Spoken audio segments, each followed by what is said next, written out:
La France fait partie des pays associés à un risque élevé de cancer colorectal. En effet, tous sexes confondus, il se situe au 3e rang des cancers les plus fréquents. La coloscopie électronique est actuellement l'examen de référence pour l'exploration du côlon et le diagnostic de lésions colorectales. C'est donc une technique efficace et incontestée pour prévenir le cancer colorectal par exérèse des adénomes coliques. Dans ce film, vous allez pouvoir visionner au travers de la manipulation du coloscope la gestuelle appliquée à la réalisation d'une coloscopie. Codifiée, efficace, l'apprentissage de cette technique est transmissible. L'originalité de cette vidéo est donc de détailler exactement les différents mouvements nécessaires à la réduction des boucles coliques ou au franchissement d'angles. Ont pu ainsi être systématisés 2 enchaînements simples de mouvements fondamentaux. L'un vers la droite, pour les débouclages dans le sens horaire, boucle alpha, oméga, gamma droite, et l'autre vers la gauche, pour les débouclages anti-horaires, lors du passage des boucles alpha inverse ou des angles coliques gauche et droit.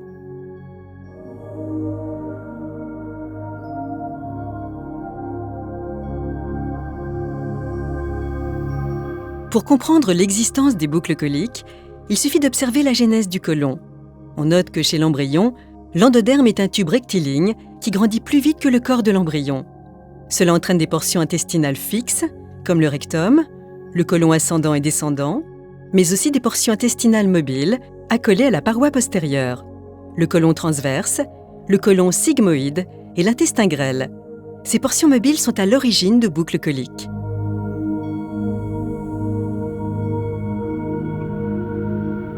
Les boucles coliques sont de différents types et nécessitent un débouclage pour la bonne progression du coloscope. Le débouclage dans le sens horaire est utilisé pour les boucles alpha,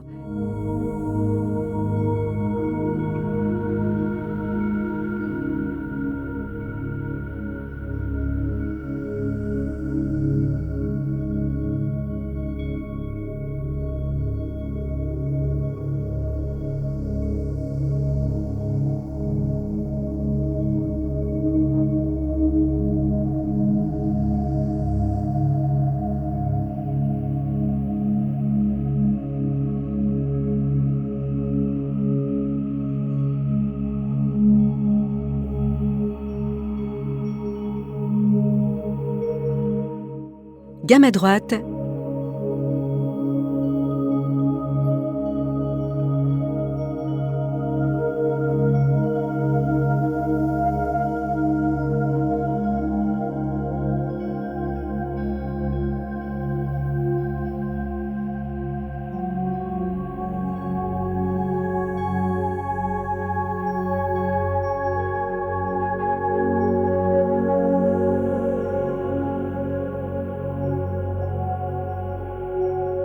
oméga.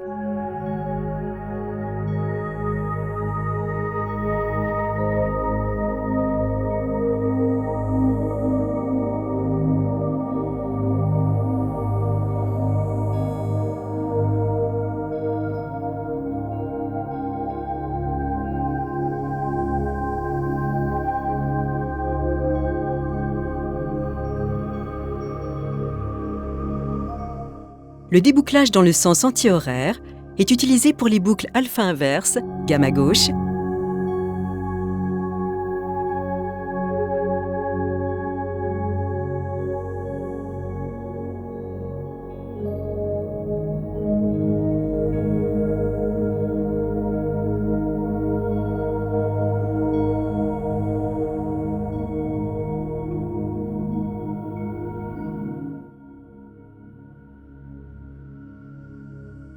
et les angles coliques gauche et droit.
C'est une étape très importante nécessitant une salle de bloc d'endoscopie, une table opératoire, la réalisation de l'anesthésie, ainsi que la prise en compte de complications dans un contexte optimal et réglementaire.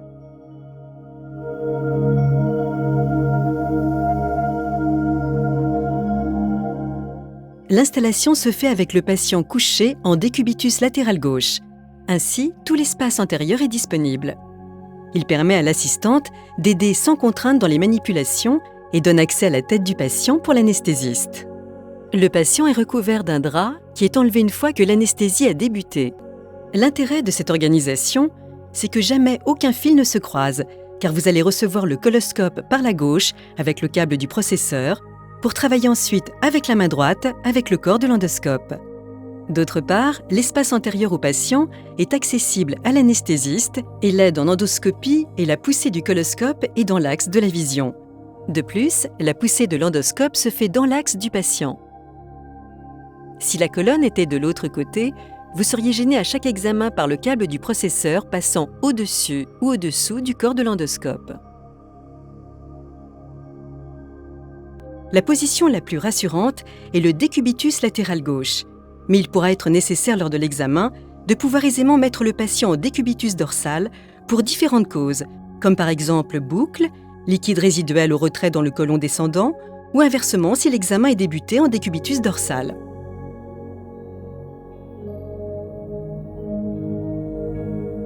La main gauche soutient la poignée qui est posée sur sa concavité entre pouce et index, assurée à sa base par l'auriculaire et l'annulaire. Le pouce se charge des béquillages au bas, le majeur du béquillage latéral. L'index s'occupe des bouchons d'aspiration, insufflation et lavage aidés des 4e et 5e doigts. La main droite tient entre le pouce et l'index le corps de l'appareil permettant les mouvements d'avancée et de retrait de l'endoscope, mais aussi des mouvements de rotation horaire et anti-horaire, autorisant une vision latérale sans utiliser les béquillages et tous les mouvements de débouclage.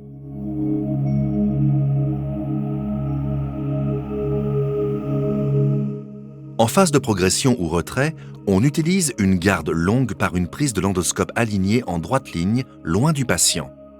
En cas de geste thérapeutique nécessitant une stabilité, on utilise une garde courte, soit près du patient, en avançant vers l'écran selon la position de base. En pratique, le coloscopiste est debout face à l'écran en position de base. La main gauche gère la poignée du câble du générateur, la main droite celle du corps de l'endoscope par des gardes de longueur variable, en vérifiant à tout moment le parfait alignement du corps de l'endoscope. Avancer et reculer d'un pied ou deux est nécessaire pour que la portion non introduite de l'endoscope ne présente pas de boucle inutile. La progression s'effectue avec les mains paumes face à face vers l'intérieur, pouce vers le haut, les pieds en position de base.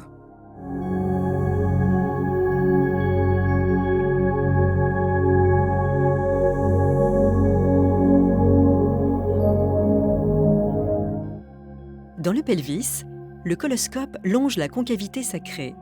Dans l'abdomen, il se dirige vers le haut et en avant et à droite, puis à gauche, puis en arrière et vers le haut, permettant à l'extrémité de l'endoscope de franchir l'angle sigmoïdo-colique, mais en créant une boucle antéro-postérieure en spirale, dite alpha.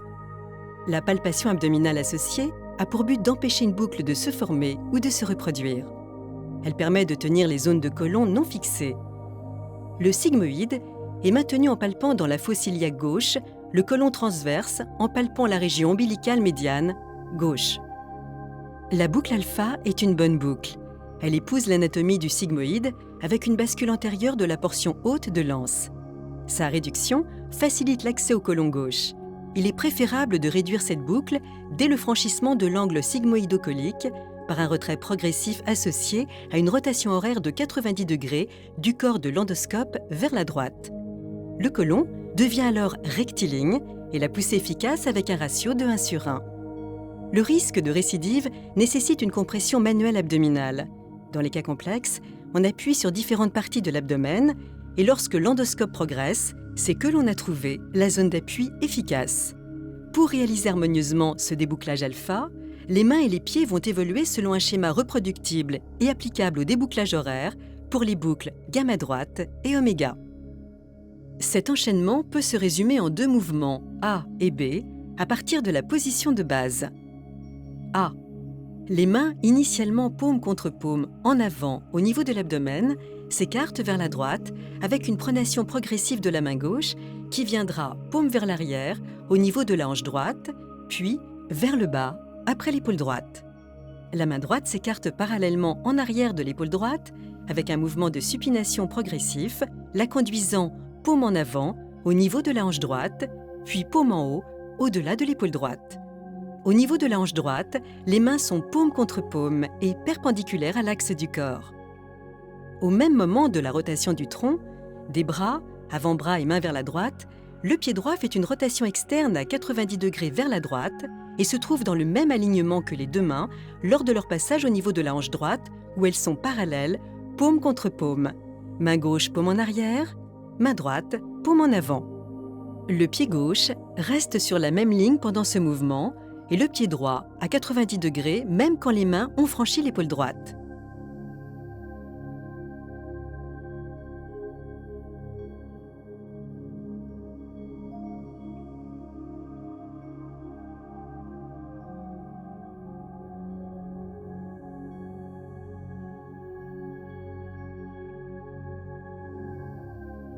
Une fois la boucle alpha réduite, la progression s'effectue avec une pression abdominale et en réalisant une rotation interne du pied droit qui reprend sa position de base alors que le pied gauche avance d'un pas en reportant le poids du corps sur la jambe gauche. Pendant cette avancée, la main droite qui fera une pronation vers l'axe du corps paume en avant au niveau de la hanche droite, puis légèrement en bas devant l'abdomen, tient l'endoscope droit. Si le mouvement est parfaitement réalisé, la main droite n'a pas à pousser l'endoscope qui avance sous le poids du corps, alors porté en avant sur la jambe gauche.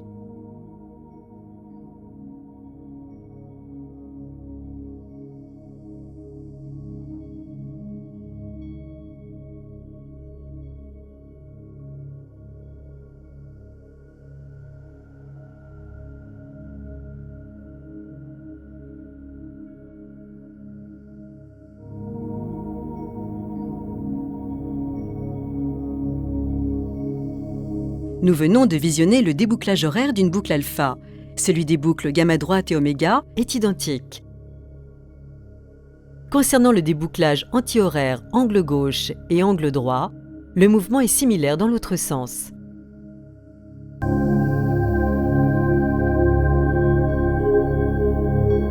Après chaque patient, un personnel qualifié procède au nettoyage de l'endoscope par sa désinfection dans un bac, puis à sa stérilisation en respectant un protocole précis et codifié selon la réglementation en vigueur.